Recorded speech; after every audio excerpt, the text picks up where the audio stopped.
Hey, what's up everyone? Welcome to my April wrap-up video. I cannot believe it's already May. This year has already been going by so fast. Like, we are almost halfway through the year. So I wanted to do an April wrap-up video for all of you. I was in a reading slump for the first 3 months of the year, and April finally kind of kicked me in the butt and I got a lot of reading done. I'm trying not to burn myself out because every time I start reading too much, then I end up losing interest, or I read books that I don't find interesting. That's not great. So for my yearly goal right now, I'm sitting at 21 books out of 50, which is super exciting. I haven't ever reached my book goal for the year before, so if I can actually make it to 50 books, like, that would mean the world to me to finish that goal and to hit that mark. So I already did my May TBR video. If you haven't seen it already, I will link it up above. And if you enjoy watching my videos, please go ahead and like and subscribe to my channel. It really helps me out a lot. So without further ado, let's get started talking about all the books I read in April. So for the month of April, in total, I read 12 books. I read 1 audiobook, 5 ebooks, and 6 physical books. This is the first time in a long time that I was able to read an audiobook and also ebooks, because before I moved to Belgium, I didn't have an e-reader, and so that wasn't really an option for me. The other great thing about this month is I actually got to do a ton of ARC books for authors through NetGalley, which is so exciting because I always wanted to read ARCs and be a part of that community. I never had an e-reader, so I wasn't able to do it, but now I am able to do it and I am so happy with it. It has been such a blast, and I love being able to read books before they come out and to give all of you my honest opinions about those books. The first book that I finished this month was called Forbidden Healing by Rachel Watson. I gave this book 5 stars, but I think it's probably teetering more around like 4.5 now that I've like given myself more time to process it. It's her debut book. It was her debut fantasy novel. It's a YA fantasy. I think the reason this book was starred so highly for me is because it really got me out of a reading slump. I also read it on e-reader, which was really cool. I found that I read books a little bit faster on e-readers. I've heard that that's kind of a thing, so I hope it's not just me.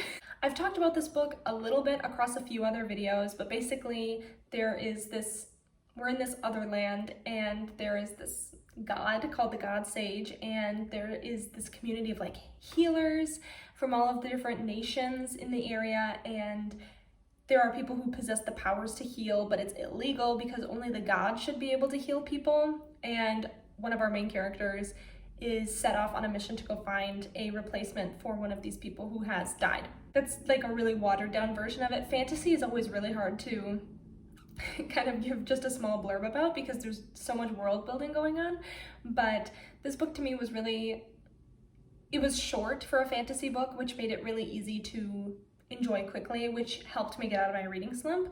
And I think it's under 300 pages. And I also read the second one this month, which is called The Dream Key, which I also gave like the four-ish stars. It picks up right where the last book left off, and I know there's at least one more book coming in this series. I'm definitely still excited about it, and I'm excited about supporting an indie author, so I definitely think I will continue reading this series unless it just gets really boring for some reason. The best thing about this book series is the world building and the interesting characters. The next book I read this month is The Graveyard Book by Neil Gaiman. This was my 1 audiobook. I listened to it while I have been crocheting my wedding dress, and this was a 5-star read for me, even if just based on vibes alone. I love Neil Gaiman's writing style. I love how whimsical and yet dark his books are. This book basically follows a boy named Bod, which is short for nobody. He's rescued by a graveyard full of ghosts when his family is murdered by a man named Jack, and we follow him growing up and living his life, and I don't want to give too much away because I think that ruins the essence of this book, but it was a 5-star read for me. Definitely an easier read, so if you're looking for something that isn't going to be very taxing on the brain. Also, the audiobook was for free, read by Neil Gaiman himself on YouTube, so you could definitely check that out, and I really loved it. Let me know if you read it and like what your thoughts are on it, because I'm dying to talk about this book with people because I don't know too many other people who've read this. Next book I read this month was Only Pieces by Ed Teo, which was an ARC copy that I got from NetGalley.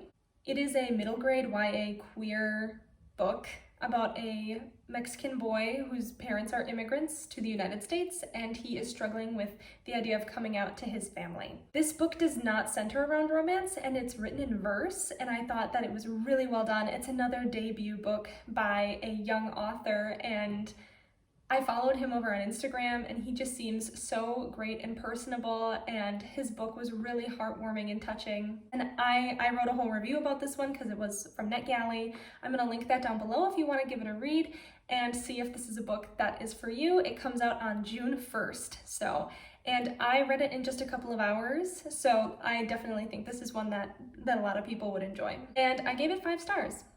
You guys are going to see a trend. I read so many 5-star reads this month, but I think it's because I was just enjoying reading again so much, and I do think that probably swayed a lot of my reviews a lot. The next book I want to talk about is Project Hail Mary by Andy Weir. This is Andy Weir's 3rd book. I have now read every single Andy Weir book that has been published, and this was definitely, this one might have beat The Martian. This one might be my new favorite. Again, I don't want to say too much about it because I think the thing about this book that makes it so compelling is that you don't really know what's going on. Basically, Ryland is our main character. He wakes up in a spaceship, and the 2 people who are with him are dead, and he doesn't know anything about what's going on. He suffers from amnesia, and he doesn't know where he is, and he's far away. I don't want to say anything else. This was a 5-star read. It's like 500 pages, and I read it in 2 days, which isn't completely unheard of for me, but I literally could not put this book down. It was incredible. So Andy Weir's done it again. If you liked The Martian, you will love Project Hail Mary. If you love sci-fi and space travel that's based in realism and science, this is the one for you. So good. This month I also read On Writing by Stephen King. I have been reading this one for a while. It took me a long time to get through. And this is kind of a memoir of Stephen King's life and also advice on your own writing. And as someone who has begun writing and has now finished their first manuscript and working on more, this book actually did come a lot in handy. I also gave this one 5 stars. I think I have a bit more of an appreciation for Stephen King after reading this because you learn a lot more about his life and where he came from. I don't always agree with what Stephen King puts in his books or how he portrays certain people in his books, but I do have an appreciation for him as a writer and as a person, and I do think the advice that he gives in this book is very poignant and helpful. And that's not something you always get from people who have written a ton of books, and he seems like a very down-to-earth person, and it was really great to read this advice by him. The next book I read this month was Legendborn. I've talked about this book a lot already. I loved this book so much. I thought it started a little bit slow. I had attempted to read it back in 2020 and I just never got around to it, and I finally finished it this year, and I'm so glad I did. I was a little confused on the concept of it at first, and then once it kept going and things were explained a bit more, I was like, okay. I just completely devoured it. There are some really good criticisms that I've read on the book from other reviewers. I think that it is worth reading a lot of reviews before reading this if you're teeter-tottering on the idea of reading it, because there are some people who don't love the book for very valid reasons, and I think that we should listen to those people. But from my perspective, I thought the story was really well done, very interesting. I thought once the pacing picked up, it was a lot better than in the beginning, and I really couldn't put it down because I was very invested in the characters and the story. And our main character, Bree, is not perfect, but boy, was she interesting to read about, and I loved hearing her perspective on everything, and I left this book feeling like I learned a lot, and that for me is how I know I've read a good book. If I've taken something away from it that I didn't know before. And so that this book for me did that, and so I gave it 5 stars. Next is Booked on a Feeling, which is another ARC book that I got from NetGalley. I did a full review of this book back on Tuesday. If you want to view that, I will link it up above. I gave this book 3.5 stars. It was a very cute romance that takes place in California and in a bookstore, which I love bookstore romances.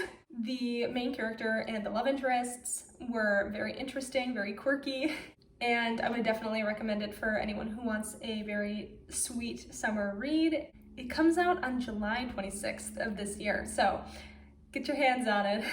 The next book I read this month is A Magic Steeped in Poison. I cannot get over how much I loved this book. I have not drank as much tea in my life as I did then when I read this book. This book had me craving tea, which is something I don't think I ever thought would have happened to me. The magic system is based in tea making. The book takes a lot of Taiwanese and Chinese culture and like ancient tea making traditions. The way that the author described the food, my stomach was just grumbling. I love when an author can make my mouth water from just their words. Judy definitely did that. Beyond that, I thought the main character and all of the side characters, even like my favorite characters were the side characters. I don't want to give anything away because this is still a fairly new book, but the sequel is coming out this year, so please read it. I loved all of the characters. They were all so different and interesting, and everyone was hiding secrets, and there was a lot of political intrigue wrapped in like the idea of like sacrificing everything for your family. I don't know, just like, please read this book, 5 stars. Next book I read this month was also a review book that I got from NetGalley. Actually, the publisher reached out to me, and then I read this and left a review on NetGalley, Goodreads, and Amazon. It was called The Crowns of Croswell, which is a middle grade YA fantasy series, and this book really didn't do it for me. I gave it 3 stars. I probably almost want to give it 2.5, because on the cover, it sounds a lot like Harry Potter, and I know we do not appreciate Harry Potter in this house anymore. But a girl named Ivy is 16 years old. She finds out that magic exists, and then she is suddenly swept away into this very magical world in which she has to go to school to learn how to wield that power. Kind of sounds like Harry Potter. Sounds very interesting. That's about where the similarities end, and that is not a bad thing. However, I will say there was so much going on in this book that I had no idea what was happening at any time, and I just didn't think the plot was very cohesive, and I just couldn't even wrap my head around what was happening. And the language was so beautiful, but at the same time, like my mind was just numb with everything that the author was trying to tell us, and it was just not working. I just found myself grazing over the words at a lot of different points because I just couldn't keep up, and I couldn't take in any more information. But if you are someone who loves flowery language and like beautiful storytelling in terms of like the world, definitely a good read for you. And the magic system was really cool too. Like I thought that might have been the strongest part of the whole book, but beyond that, I didn't really care about the characters or anything. So you win some, you lose some. And the last book I read this month, which was also an ARC from NetGalley, is called The Sleepless. This book was, I think, a little bit misleading for me. The synopsis kind of made it seem like it was going to be one thing, and then the book ended up being something else entirely. So basically, this takes place in like 25 years, and then there's been this pandemic. There is a pandemic that causes people to no longer sleep. They call it hyperinsomnia, and these people just, for whatever reason, don't have to sleep anymore. So it takes place after that's already happened, and the world is kind of recovering from that happening. But our main character comes into work one day and finds their boss dead, and it looks like a suicide, but he's pretty sure it's not a suicide. And it's about him trying to figure out what happened to his boss while being sleepless. I think the most interesting part about this whole book was the world and the pandemic and how the world adapted to what happened after the pandemic. But I would say that was maybe 30% of the book. And then the rest of it was kind of like a crime mystery novel, which is fine, but it just wasn't done in a way that I found interesting. It was just a lot of like interviewing people, trying to figure out what happened. And honestly, I didn't really care what happened. And I really liked our main character, and I love the world, as I've already said. But yeah, for me, this one it was kind of misleading because the synopsis made it sound like it was going to be more about the world and the pandemic, and then it ended up not really being about that, which is totally okay, but it just didn't really sit well with me. So this one also got 3 stars. Okay, that's all of them. If you watched this whole video, thank you so much for being here. I really appreciate that we spend this time together. I'm gonna start trying to post twice a week. I'm gonna try and post on Tuesdays and on Fridays, as I've already done this week. So if you are interested in being notified every time I post, you can also hit the bell down below. If you enjoyed this video, if you would please give me a like and subscribe. As always, thank you so much for watching, and I'll see you next time.